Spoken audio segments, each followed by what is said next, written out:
If you're in New York, maybe they want to sell it to you for $600,000.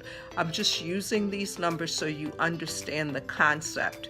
Okay, so you look and you find out that this house needs some work, probably $20,000 worth of work. And now you know that once $20,000 worth of work is done, that this property is going to be worth $100,000, maybe $125,000. So again, I'm just doing this so the numbers are easy for you to catch the concept, because I want you to catch it. So you found a house for $60,000.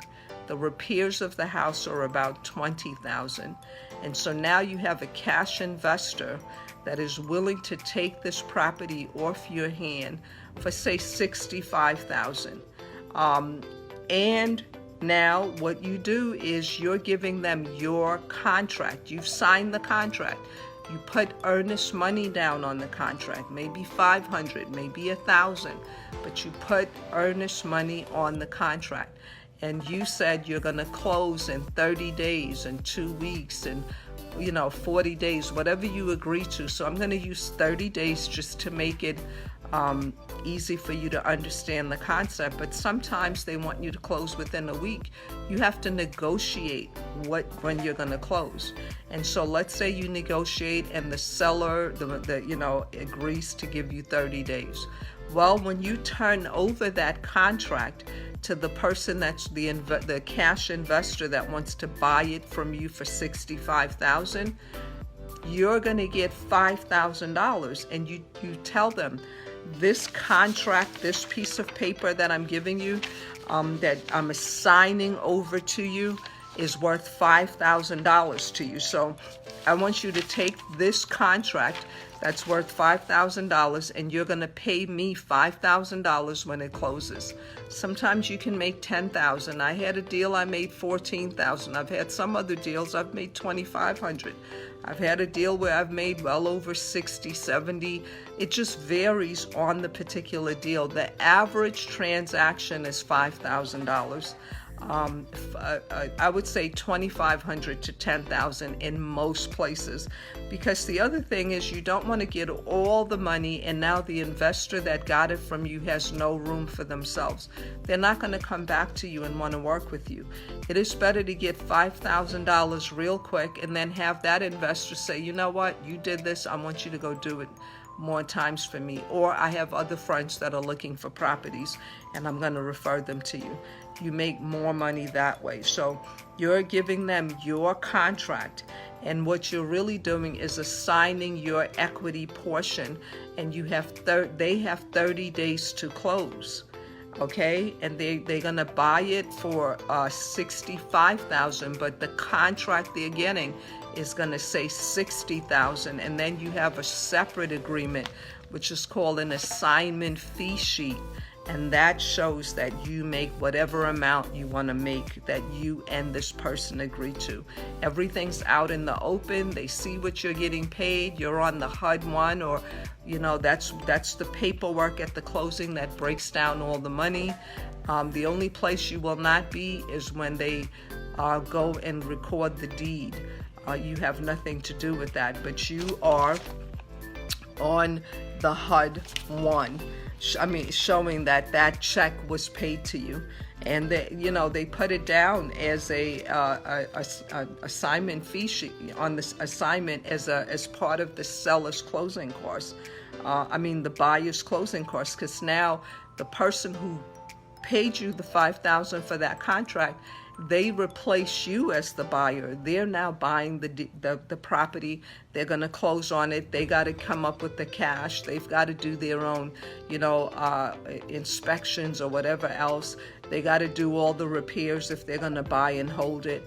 Sometimes I've seen where somebody gets a property from me that I'm wholesaling. They go wholesale it to somebody else who wholesales it to somebody else. There's sometimes you see a few people at one closing, and you're not all in the same room. You don't even have to show up at the closing, but you're getting that $5,000 check. So here you will get, you can make a little bit more money because you put money out. You had to sign that contract. You had to give earnest money good faith deposit, something that binds that contract. Sometimes you can convince people it's for $500. Sometimes they say, no, I want $1,000. I've seen some contracts where they say, no, I have to have 10% down or I'm not doing the deal. And again, it's all about negotiating. And if it doesn't work for you, don't, get upset. Just say, I'm going to keep looking till I find the deal that works. And then you have to consider your buyers. What kind of buyers, cash buyers, are you attracting? And how much do they want to do? So we're going to talk about interviewing your cash buyers in a minute. So we went over bird dog. We went over assignment of contract. The third way to go into deals and not really, be as a person that needs to have good credit and a lot of money, is to do what's called a same-day closing, a double closing, or a back-to-back closing. That means you're having two simultaneous deals running at the same time, parallel to each other, and you're going to close on the same day. Now, there's some states you cannot close on the same day. You can close 3 days later, or something like that. This is why these type of deals you can do with a foreclosure, because you have closed with the bank, and then you're closing with the buyer as well. So they're two separate transactions. If you are doing a back-to-back close, there's usually 2 title fees on the last deal.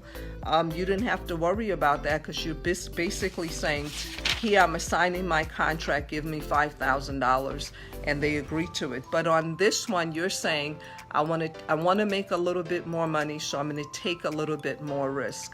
So now you go find the same property. You found a property for $60,000, and you're saying to yourself, you know what, this property, I'm going to close it.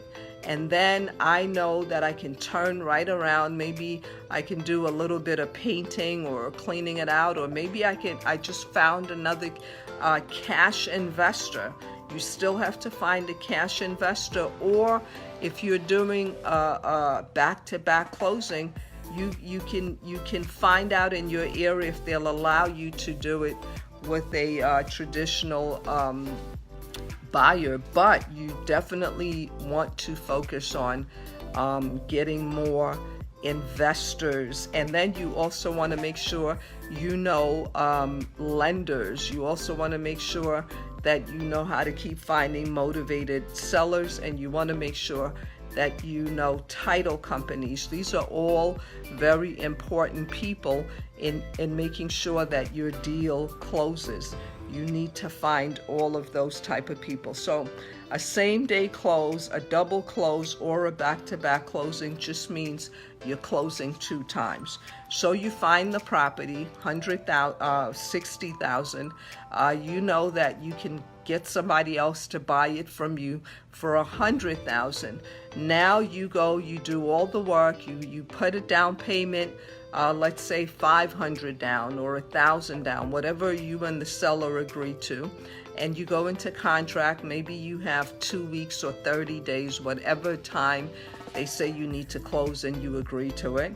And then you found yourself a cash buyer that wants to buy it from you. They've shown you that they can close, that they can pay $100,000 for this property.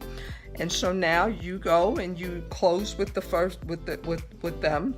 And people will explain it to you different ways, but the way I have seen it done more than once, because wholesaling, as a real estate investor, I have done this quite a bit. Hey Pamela, I've done different types of deals quite a bit, but normally what you do is you close with your cash buyer. They've closed for the $100,000 and the paperwork sits there. Some people say you have to close with the seller first, and it's kind of called like a dry closing because no money is changing hands. You go to your title company and they'll have you and the person that's selling you the property in one room, and then they have another room with the person that's buying the property from you. So then they close the seller, and the seller knows he's getting X amount of a check. Then you walk out of that room and you go into another room and you close with the buyer. The buyer gets the closing, they get the keys, and then now the seller is paid, the buyer has paid, and the money's in the title company's escrow account, and then they pay everybody and you walk away with your check. Now the thing with the second way of doing it is you're taking all the risk. You've got to make sure everybody's doing what they're supposed to. You've got to make sure that the title companies are running the titles. You also have to put money on the contract, but you can turn around and get money put from the buyer as well. The buyer can put money on the contract. You're taking a lot more risk. There's also a clause called your due diligence time frame. Sometimes people will give you 3 days, some people that give you, a whole week, some people give you 10 days. But you want to get your due diligence time done. And this type of closing where you have more than one closing, let's say the bank owns the house and you got it real cheap, or maybe somebody had a short sale and you like it and you got it real cheap. Well, you can close with them. You can do everything to close with them and then have another buyer that's going to take it from your hands right away. The bank, that part is legal. You cannot do an assignment of contract with a bank-owned property. So these are different ways of closing. And again, what happens with these three ways of closings is that you don't need to find a traditional buyer. Your credit never comes into play. The cash you have really doesn't come into play. However, you will need money to put on contract for the last two ways I told you. But if you're a bird dog, you're really not taking any risks.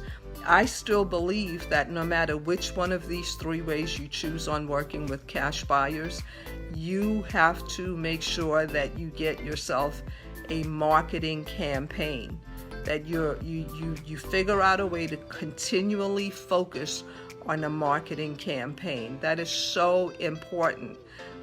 Coca-Cola is known all over the world. I have said this before. My dad lived in the Village. He's passed away now. You had to drive like you're driving from New York to DC 2 times to find him. 8 hours away from the city. And before he passed away, I went to visit him. I left the city where I stayed with my uncle, who's also passed away now, and my mom and my uncle drove me to the Village to visit my dad. I would have never found him on my own. In the Village, where some people had no roofs on their houses, they were able to buy Coca-Cola. My dad had a shop there. Coca-Cola was being marketed all the way there. Marketing is key. Marketing is key. They market all over the world. You've got to market for deals, but you've got to do the right marketing. And I think the best ways to get deals, as I said before, is to either pick a letter campaign, pick a postcard campaign, get some real estate agents to help you as well. And so then you've taken care of the first part. The thing you also want to learn is how to speak to these people. It's very, very important. If you do not, I don't know about you, but I shared on a video that I did, I think it was earlier this week or last week. But when I started in real estate, I had a great marketing campaign. And so I knew when I went to the person's house, Real ERA even gave us a flip chart. So the chart would be on somebody's table like this. It would sit this way, like this. And so what would happen is I would be reading my script on this side and they'd be looking on a picture on this side. It's so much easier for you to study scripts and dialogues and to have like a sheet of paper, a worksheet. I make copies of my worksheets and I take them with me and I just fill in the information. But learning the dialogue, scripts, dialogues, and worksheets is very, very important.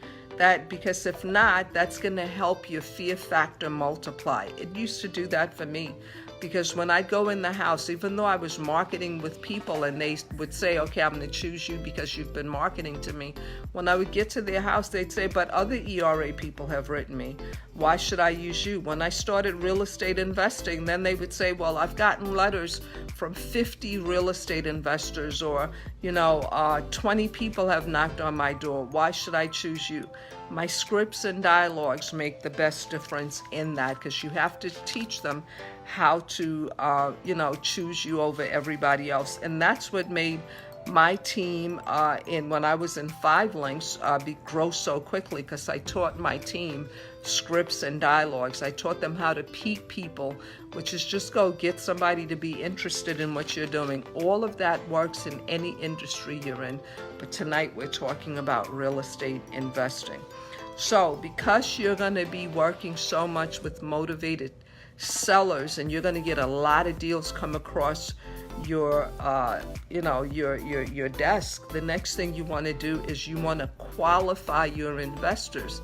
Because once you get a good deal, you don't want to lose it because you have an investor that can't qualify. One of the things you want to make sure is that they have proof of funds. They can prove to you that they can get a deal done. And not all proof of funds letters are as valuable as others. I had a realtor do a deal with me about a month ago, and she said to me when I gave her my proof of funds, she goes, oh, I'm excited about this company. I've dealt with them before, and if they say that they can close you, I'm good.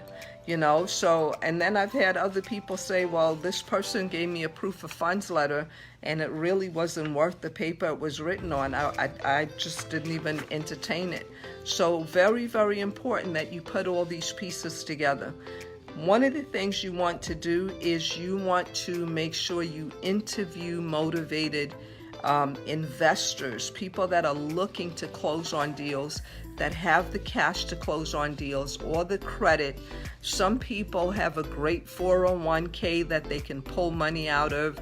Other people may have been left an insurance policy they can get money from, retirement, different ways. Some people have the money saved. Some people have great jobs and they're making over, a few $100,000 a year. And so those people can also invest. Some people have credit enough where a hard money lender is going to give them the loan. Other people have a pre-approved loan ready and they just have to find the property. Some people can refinance a house they already have. So what you want to do is you want to qualify the same way you talk to your motivated sellers and collect information. You're doing the same thing with investors. You want to find out from them, how did they find out your information, or you spend time building your cash investors list. Once you talk to a few, your name just starts, other people start knowing, oh, okay, you do real estate investing, and they start sending you their information, or they'll say, put me on your list. You want to build your list of cash investors, and so you want to speak to them. Some states, people put out bandit signs. Some places, they're illegal. So you want to find out if it's ethical to do it in your area. Ask them, did you call me from a bandit sign? Did you call me from, something that I put out? Did you call me from one of my flyers? Whatever. And you want to know that information. And you want to ask them, what kind of properties do you look for? Are you focusing on single families? Are you focusing on multi-level properties or multi-families? Are you focusing on how many bedrooms, bathrooms? Do you have a specific square footage you like to focus on? And what areas do you really like to work with? Are you interested in investing outside of that area? Because if somebody says, I only want to invest in Brooklyn, and you get this great deal in Harlem, and they say, no, I don't want Harlem, you can't push it down their throat. But if you're building your list, then you're going to find people that say, no, I want Brooklyn, no, I want Harlem, no, I want Atlanta, no, I want North Carolina. And you just continue to build your list. And then you want to ask them, what is your price range? Some people say, I will not invest in any property that I got to put out more than $50,000. Just find me deals that people are asking for under $50,000. Other people say, I have an investor that only buys penthouses.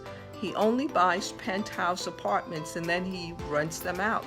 Another investor only buys houses in gated communities. Another investor only wants burnouts. Another investor wants stuff that's boarded up. Another person just wants stuff that's been, recently fixed or, like each investor will tell you, these are the kind of properties I look for. At this stage, you're only collecting information. So you don't want to say to them, well, if you got over 200,000, why not buy 4 for 50? Just collect the information that they say they want and keep it so you have it. The other thing you want to ask them is, how much money do you have available? Like, how much money do you want to this property to be worth after value repair? And so they might say, well, I need to have the property after I do some work on it. I want it to be worth at least 150 or 300,000. Then you know that this is the price point for this particular investor. And you also want to ask them, how much work are you willing to do?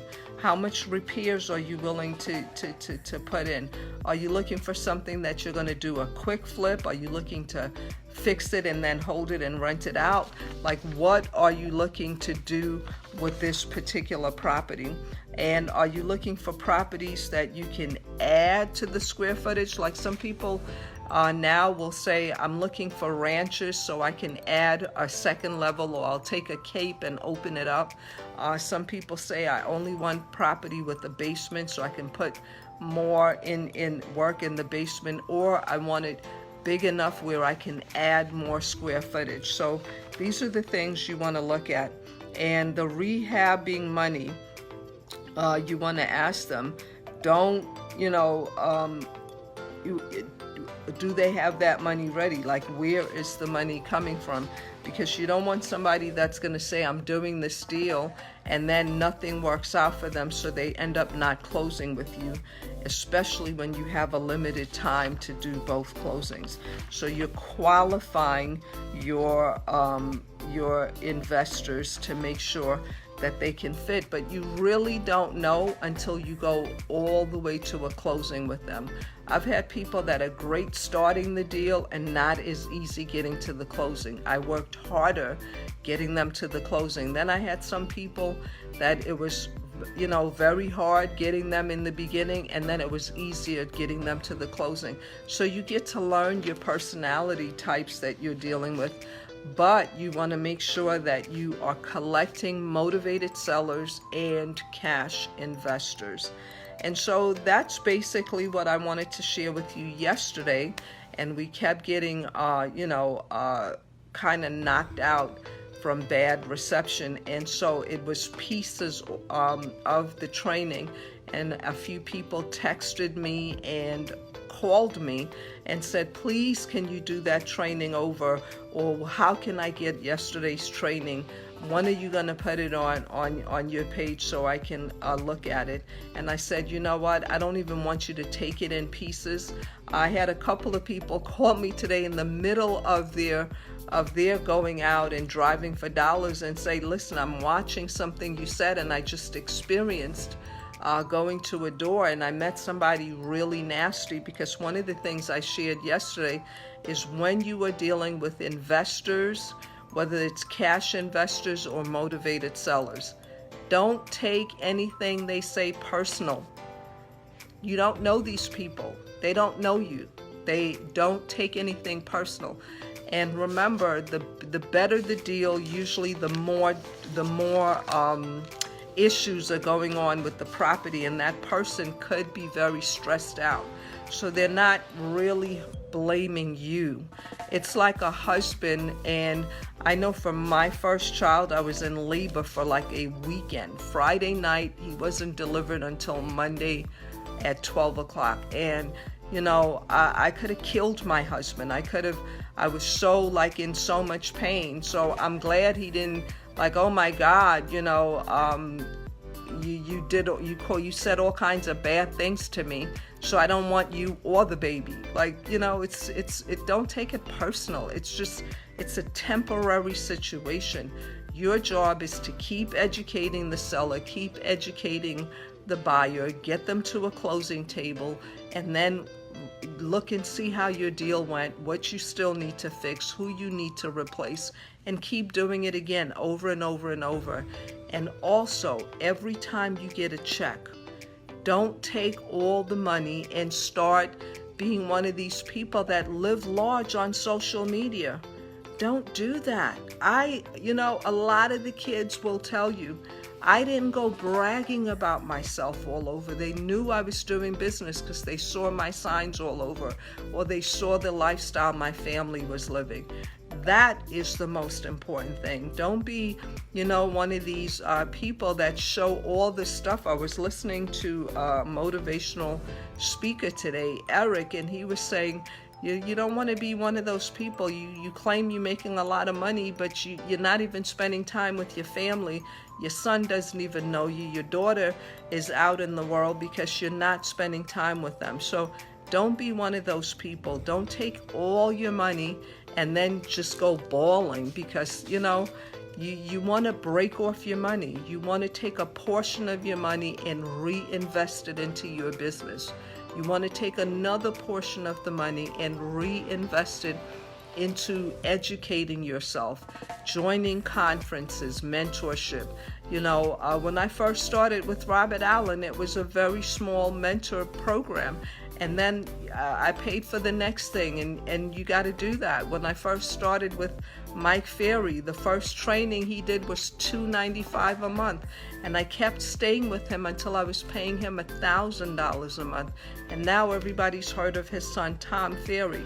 So you always want to keep investing in yourself. You want to keep investing in yourself, and then you want to keep investing in your business.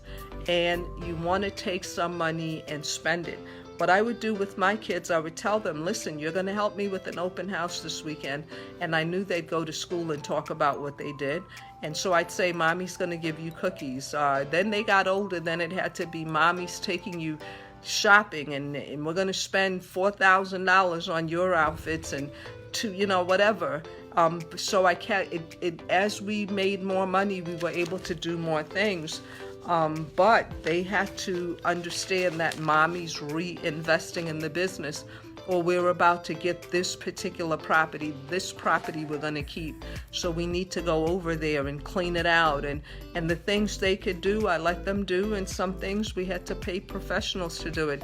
Involve your kids. They see it as a good thing, and they learn the business that you're in. So I hope you got something out of tonight's training. I hope you take the risk and don't let fear, stop you or cripple you. Use these options: bird dog, same-day closing, assigning your contract to get some cash coming in. And then while you're doing that, fix your credit, save some money, build up your income, and look and see which deals you can keep from the deals that you find. There's going to be some deals that you're going to be good at keeping, and then some deals you just definitely want to wholesale and make sure somebody else got them and get you a few $1,000s and then do it again. So I hope this has motivated you enough, and that if you want to take a deeper dive, if you want to connect a little bit more, you can like the Yellow Letter Mentoring Facebook page and look at some of the videos that we have there that we've done in the past. If you want to get more training on scripts and dialogues, or maybe just how to find properties or how to work with motivated buyers and or sellers, take a look at our website, www.yellowlettermentoring.com. Just navigate through it. The books and stuff and the programs that come with your scripts and stuff, those you can just buy online. If you're interested in any of the other programs, then we would prefer that you make an appointment so that we can see if we're a good fit. We no longer make it so people can get in the program, because we may not be a good fit for you and you may not be a good fit for us. So we don't want people that are going to sign up and they're not going to do the work, or they're looking at real estate not to develop themselves and live a good lifestyle, but they're going to whine and complain. I've had people in the past that I knew no matter what, I just wouldn't have worked with them, but they opted into the program because the price was there. And then my business mentor said to me, no, don't put your price. Make sure you have a conversation or one of your coaches speaks to them so that you can see if you're a good fit. And if you're not a good fit, refer them to somebody that's a good fit. I'm a pretty direct person. Some people may not like my coaching style. They may need somebody that has less experience in the business and more time, just to work with them. Whichever it is, we just encourage you to find a mentor that's going to work with you. But if you feel like I'm somebody you want to work with, then go over, look at our website, www.yellowlettermentoring.com, and schedule a get-to-know-you session there. And then we will see if we're a good fit for you. Otherwise, I think we shared some good information tonight. Take a look at it again and make sure. And I kind of also, Leroy was one of the people I did this for. There's a few people that are on here tonight that did speak to me about what happened with yesterday's training. And some people are just going to get to watch it on replay. I really encourage you to watch this information and then, make the decisions that work best for you and keep it moving. I wish you much success in your, this new venture of being a real estate investor. Don't limit yourself to just wholesaling. You're a real estate investor. Do some great and amazing things. And it's also going to take investing in self-improvement. And that's what we offer, self-improvement, step-by-step, and a good guideline of what it takes to do this. And give yourself at least 6 months to a year to learn this industry, to replace your income from whatever it is you may be doing now. And if you're looking to make money from real estate investing because you don't have a job, then you want the disciplines of an entrepreneur. You've got to really build those disciplines of an entrepreneur. And an entrepreneur, thanks for the thumbs up, I appreciate that. Most people think that, having your own business, you're gonna do less work. No, you gotta do more work, but you do smarter work. You gotta at least put in your 8 hours and build your foundation, build your systems, build your team, build some good habits, and then figure out the things you like to do and put people around you that are better at the things you don't like to do. If you work on doing that, then you get to the point where you're not working as hard. Real estate is a lifestyle. So I still get to spend time with the people I want to spend time with, and I still get to do my real estate. But I don't have to do it 16, 70 hours a day. When I first started, as I mentioned, I was at people's homes 1, 2 o'clock in the morning because that's the only time they were able to meet me. Sometimes I was leaving church and meeting people on the way because I was just getting started. But as I built my business, now you can work the hours you want to work, but you've got to give yourself at least 6 to 9 months, okay? And that's with you following good money-making activity and building those as habits. Once you learn to talk to anybody, anywhere about real estate, you'll find deals where you didn't even know you were going to find deals. So again, just get yourself to the point where you embrace a coach and a mentor, and the homework assignments they give you, get them done, and you'll change your life and the life of your family. I encourage you to try one of the techniques we taught tonight. And again, I wish you much success. Talk to you soon. Bye, everybody. Thanks for joining me. And I hope you watch this on replay because, again, I just wanted to make sure you got the content. Have a good one. Bye-bye.